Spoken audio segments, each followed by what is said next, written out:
Are you thinking about moving to Newport Beach, California, and you're trying to get a better idea of what neighborhood or area would be the right fit for you? Then this video is going to help you understand which area would be the best fit for the lifestyle you're looking for.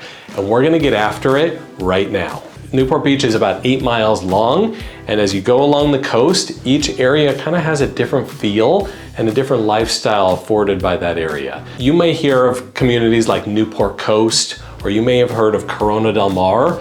These are actually annexed within the city of Newport Beach. They have their own zip codes, but if you were to submit plans to build a house in Corona del Mar or Newport Coast, you would still submit those plans to the city of Newport Beach. If this is your first time to this channel and you want to know everything there is to know about living in Orange County, California, tap the subscribe button below and hit that bell to get notifications so you can be the first to know about the current market here in Orange County. Hi, my name is Gabe Cole, and my team and I get tons of questions and calls about what it's like to live here in Orange County. So whether you're looking to make a move in 10 days or 10 months, please shoot us a message, leave a comment, or you can call and text us. Our contact info is below. We're here to help you make that smooth move to Orange County. But let's start with Corona del Mar, otherwise known as Crown of the Sea in Spanish, is an incredible stretch of land. Now, if you're looking for that kind of beachy chic lifestyle where you are within a very close proximity to the beach, you've got some areas of Corona del Mar that are right literally on the cliff overlooking the two main beaches of Corona del Mar, which are Big Corona and Little Corona. You've got some amazing ocean view properties there right on the bluff. But those are extremely high-end, high price point properties. You know, to be on the bluff overlooking the ocean, you could be at 20 million, in some cases even a little bit more. Now, if you're not looking for that big of a budget, you want to step a little bit further back, you can get what we would consider like a downtown living beach feel in the village of Corona del Mar. Now, the village of Corona del Mar actually runs on the north side and the south side of East Coast Highway, which runs all the way up and down the coast. You've got extremely small lots. You've got a lot of original homes that have been torn down and redeveloped. And you also still have those 1940s, 1950s original beach cottage bungalows. You'll see developers come in here, tear them down, and build either single family homes, or they'll build what we would consider a front and back unit. And you'll have a front unit of around 1,800 square feet, a back unit with a garage of maybe 1,300 square feet. So that's really condo living, makes it a little bit more affordable to get into the village of Corona del Mar. But lots on average are only about 3,500 square feet. So they're super skinny. So that's gonna be your kind of downtown Corona del Mar lot makeup. Really, people here are looking for close proximity to the beach and walkability to all the restaurants and shops.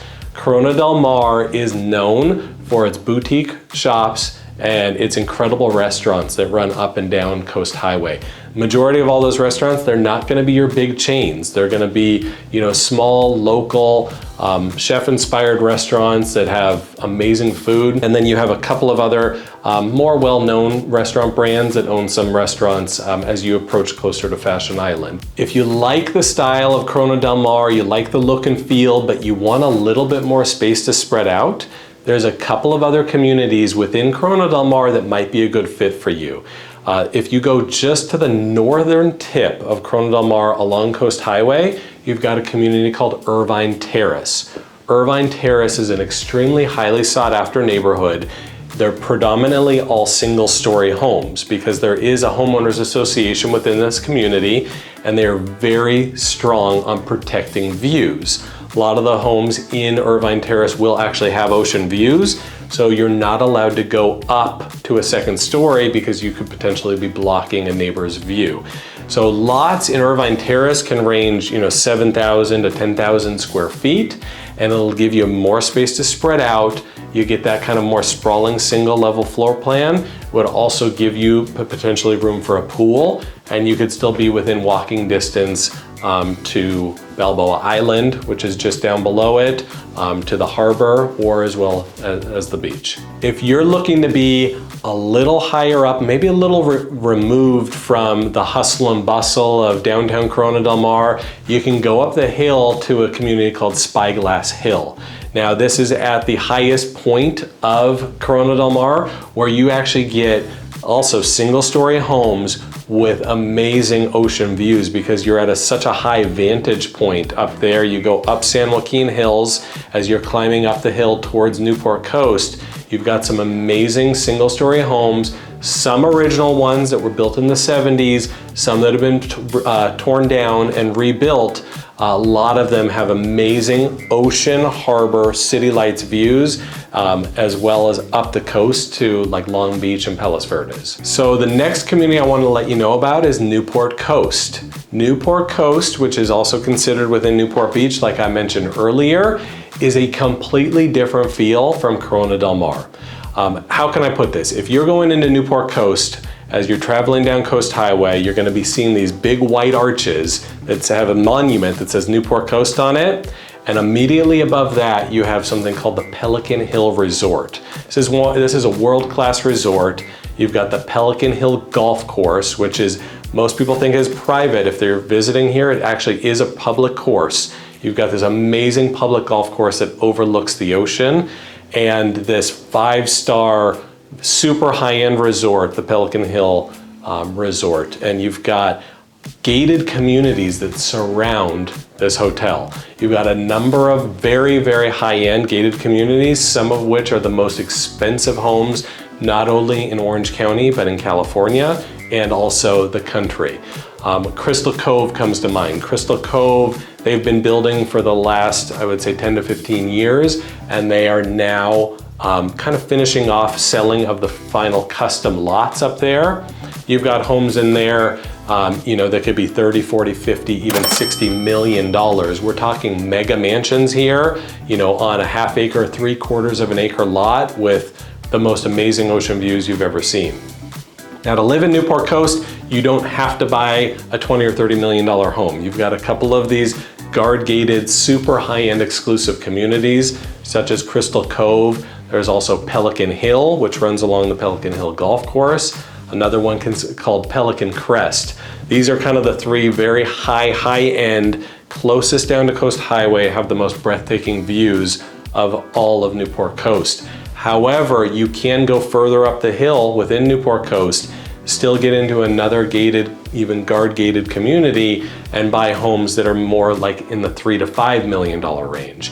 So the thing about Newport Coast is all the neighborhoods are gated. Not all of them are guard gated, but the majority are. You can even get into condo and entry-level single-family homes, but they're all gonna be gated communities. So it's definitely a different feel. It's a more planned community feel. The Irvine company was the actually one who developed all of Irvine. They also own the land in Newport Coast, and they built out Newport Coast as a very planned community. So you've got some great schools in there. You've got a lot of planned parks. You've got Crystal Cove Regional Park up there, which you can have amazing hiking trails with breathtaking views up there. So because Newport Coast is a planned community and most of the neighborhoods are guard gated, you're going to have slightly larger lots in Newport Coast than some of the neighborhoods in Newport Beach or Corona del Mar. So Newport Coast is great for families. If you want a backyard, if you want a yard with a view, that is definitely possible in Newport Coast, depending on your price range and budget. So speaking of family-friendly areas, I'd like to go into our next area of Newport Beach, where we do see a lot of family-friendly communities, and you also get some larger lots than you would if you're along the coast in Corona del Mar or along the peninsula, which I'll talk about in a little bit, which is going to be your beachfront communities. So if you look at the areas of considered Harbor View and East Bluff, these are some communities that are probably about 2 miles inland from the beach, and they are just inland of Fashion Island. And you've got some planned communities in there, from like the Port Streets to Bonita Canyon to One Ford Road, number of different neighborhoods. Some are guard gated, some are not. But that does afford you a little bit of a larger lot where if you want a pool, you're not gonna get really ocean views in these neighborhoods. However, Great family-friendly neighborhoods, fantastic schools, a lot of great parks and recreation areas within each of those neighborhoods and communities. That's perfect. A lot of times you'll see kids playing basketball at the park, or they'll be riding their bikes up along the green belt. So if you look at the map here, Newport Beach is divided by what we call the Back Bay. The Back Bay comes in from the Newport Beach Harbor and kind of goes further inland, where there's a lot of aquatic activities there. You can ride boats back there. You can do stand-up paddle boarding or canoeing.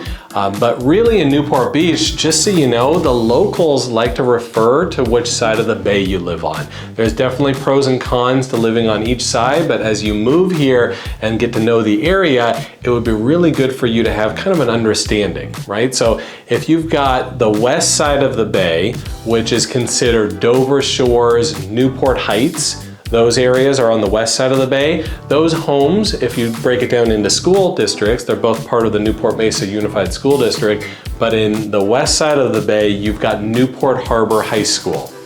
On the east side of the bay, you've got Corona Del Mar High School. Now, both are great schools. If you look up both of them on greatschools.net, you can do your own research. However, I will tell you, if you look at the Great Schools ratings, Corona Del Mar High School has a 9 out of 10 on the Great Schools rating. Newport Harbor has a 7 out of 10 on the Great Schools rating. So if school rankings are important to you and you plan on attending a public high school for your children, then you may want to look at that. However, both areas kind of offer their own little bit of a unique feel. If you're on the west side of the bay, this was predominantly built prior to the east side of the bay. You've got a lot of homes over there that were built in the 50s and 60s. You've got a community called Dover Shores. Now, these are gonna have slightly larger lots than if you're on the east side of the bay. Part of the reason was, as they continued developing, right, land got more precious and we had less and less land available in Newport Beach, so they started making the lots a little bit tighter and smaller. You're not gonna have any new construction or planned HOA neighborhoods like you would have on the east side of the bay. So for example, Newport Coast, which is predominantly built in the 90s, you got some parts of Newport Beach around Harbor View homes on that east side of the bay that were even built in the early 2000s, such as One Ford Road and Bonita Canyon. These are guard-gated communities, newer construction areas. You don't really have much of that on the Dover Shores side of the bay. A lot of the homes in those neighborhoods were 50s and 60s original, but what you've been seeing over time is people would come in there and they'd tear them down and then they rebuild their own custom home. So you get a lot of different variations of architectural style and a much different feel driving through Dover Shores, because you can have a 1960s single story, 1,600 square feet bungalow next to a 5,500 square feet Eastern Seaboard brand new construction home, or maybe even a modern farmhouse, right? So you've got a lot of different variations within that community. So continuing on the east side of the bay, next to Dover Shores, you've got another community called Newport Heights.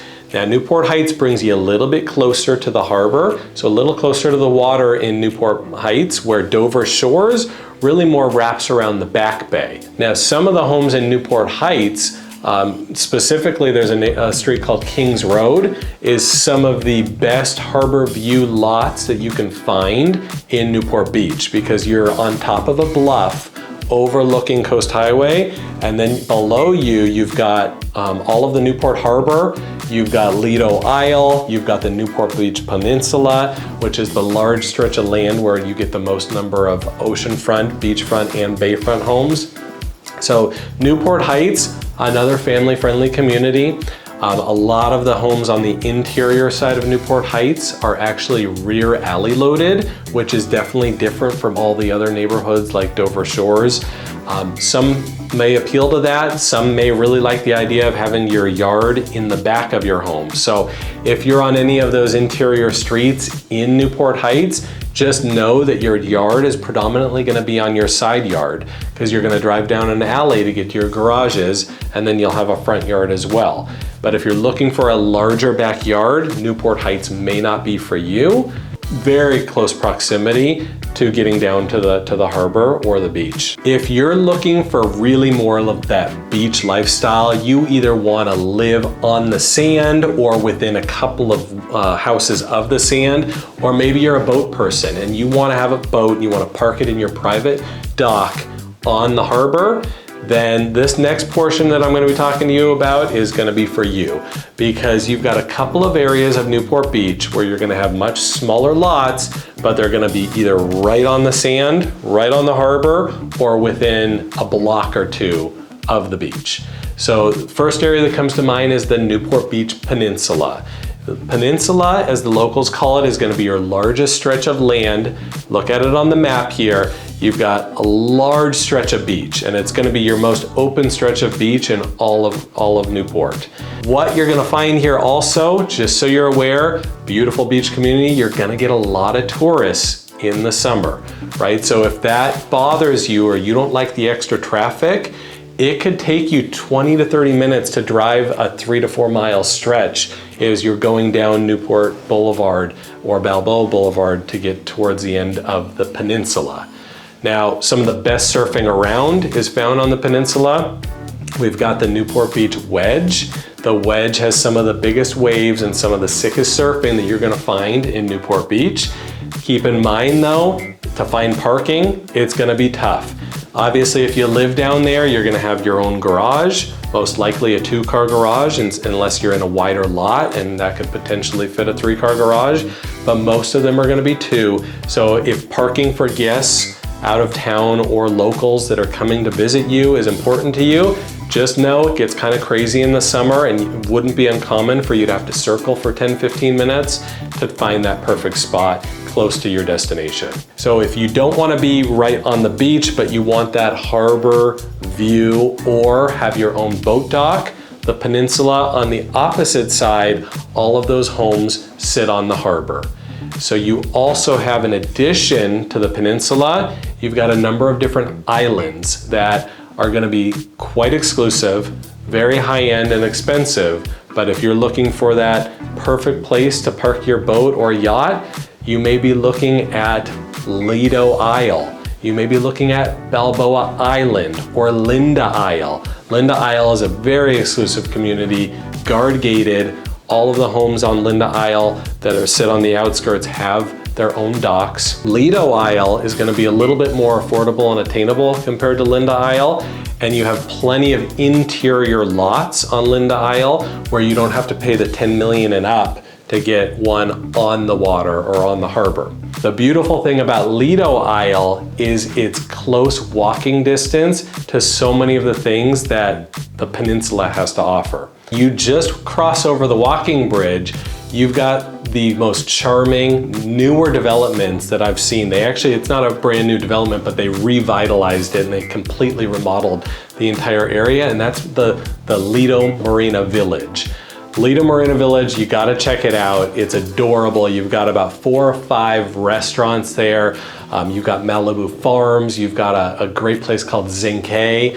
If you like sushi, we've got a Nobu there, which is a 2-story Nobu right on the water. And you've got other retail shops, coffee shops, a lot of cool things right at Lido Marina Village. The residents of Lido Isle love being able to just have that within such a close stone's throw. You can just walk over the footbridge and you can be there. Many people have heard of Balboa Island. It's highly sought after by tourists, and like I mentioned before, it does get extremely busy during the summer months. However, it's a quaint little island that you've got homes that wrap the perimeter on it that all will be on the harbor, and you've got plenty of homes in the center that are going to be a little bit more affordable. However, very, very small, tight little lots, right? So this is that beach vibe. You're living on an island. You know, you've got a bridge that travels over from Corona del Mar into Balboa Island. Balboa Island is known for Marine Avenue. You've got, sugar and spice, frozen bananas. You've got a bunch of quaint little restaurants down there, and it's got this just beach chic-y vibe that you gotta really experience for yourself. Now, one of the other cool things that people love to do is take the ferry from Balboa Island, and you can get on it with your car, and it'll take you to the end of Balboa Peninsula. So on the other side of the harbor, you've got Balboa Peninsula, which I talked about before. And when you take the ferry over, you've got this like fun zone there where they've got a Ferris wheel, some cool activities for the kids. Yes, it's definitely touristy, but you know, if you've never been here, you're definitely gonna wanna check that out. And if you don't wanna have to drive over to the peninsula, you could take that ferry over if you're wanting to go to the beach. Because like I said earlier, some of the best beaches along Newport Beach, those white sand beaches, are all on Balboa Peninsula. So that was an area overview of all of the different areas that Newport Beach has to offer. It really does have something pretty much for everyone, depending on the type of vibe that you're really looking for. Whether you're looking for that, you know, beachy vibe, or if you're a boat person, you're gonna wanna be down on the islands, you're gonna wanna be down on the peninsula.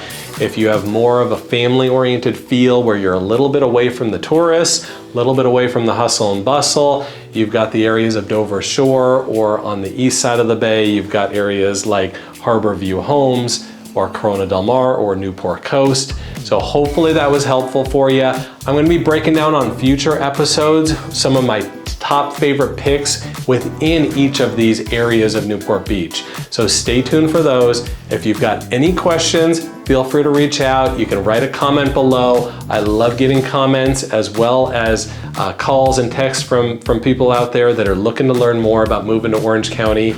And please feel free to connect with me soon. Look forward to seeing you on the next one.